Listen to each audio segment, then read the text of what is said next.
Պարոն Աբրահամյան, դուք գերիների մասին խոսեցիք, բայց ԱՄՆ այցից հետո անմիջապես եղավ ադրբեջանցի քաղաքասարակության ներկայացուցիչների այցը Հայաստան, խնդրում եմ սրան գնահատական ինչպես եք վերաբերում այս փաստին,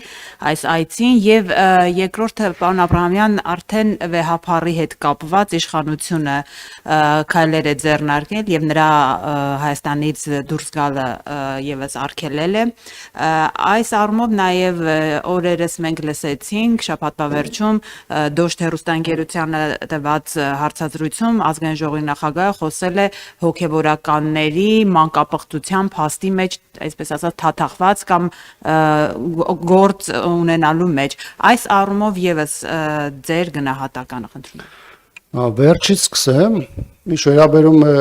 ազգային ժողովի նախագահի այդ հայտարարությանը, ապա կարծում եմ, որ սա իրավական ընթացք սրան պետք է տրվի։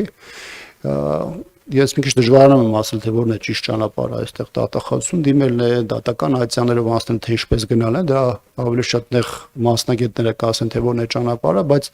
ակնհայտ է, որ սա հենց այնպես օդում չպետք է մնա եւ սրա հետ կապված պետք է իրավական գործընթաց լինի։ Ինչ վերաբերում է վեհափառի դեմ քրեական վարույթին, սա այն տրամաբանական քայլերի շարունակությունն է, որը առնվազն ավելի խտացված մենք տեսել ենք 2025 թվականի հունիս ամիսներից հետո։ Ինչու եմ ասում խտացված, որովհետև Մայր աթոռի հոգևորականների դեմ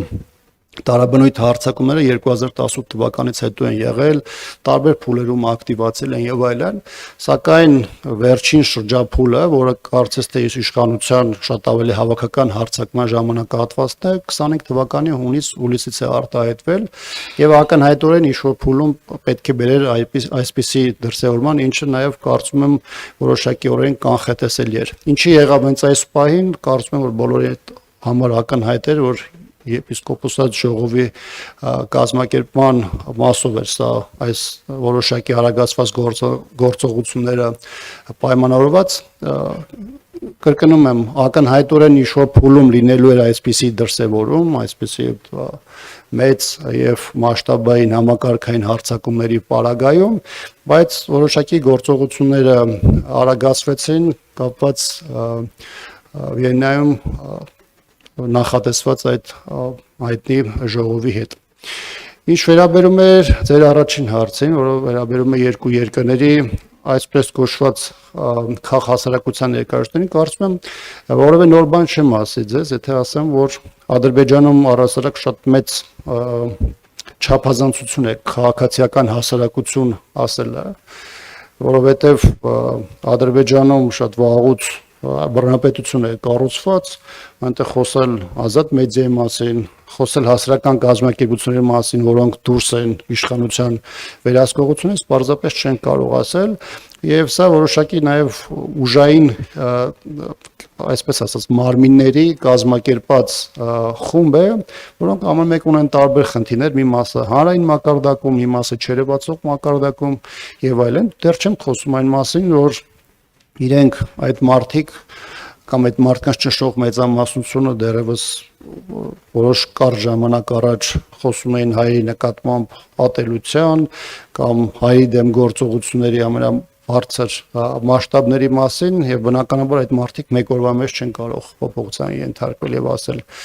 երկու երկրների տարբեր խմբերի փորձագիտական կլինի, այլ մակարդակով կլինի, տարբեր ժամանակահատվածներում եղել է, բայց հարցային է թե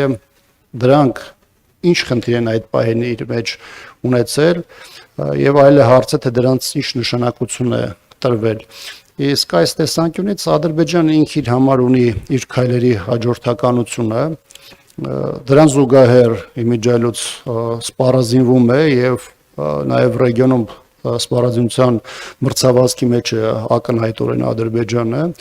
եւ այս պարագայում մի կողմից փորձում է ճակերտավոր խաղաղությանը որոշակի փաստական արձանագրումներ անել իր համար, որովհետեւ ինքը իր հիմնական խնդիրները արդեն լուծել է։ Մյուս կողմից այստեղ նաեւ երևում է, որ Ադրբեջանը շարունակում է իր սպառազինությունների բավականին մեծ ծավալելով գնումների պայմաններում փորձել այդ թվում նաև Հայաստանի հետ հարաբերություններում հանդես գալ թելադրողի ուժեղի դիրքերից, ինչը որ չի էլ թաքցնում։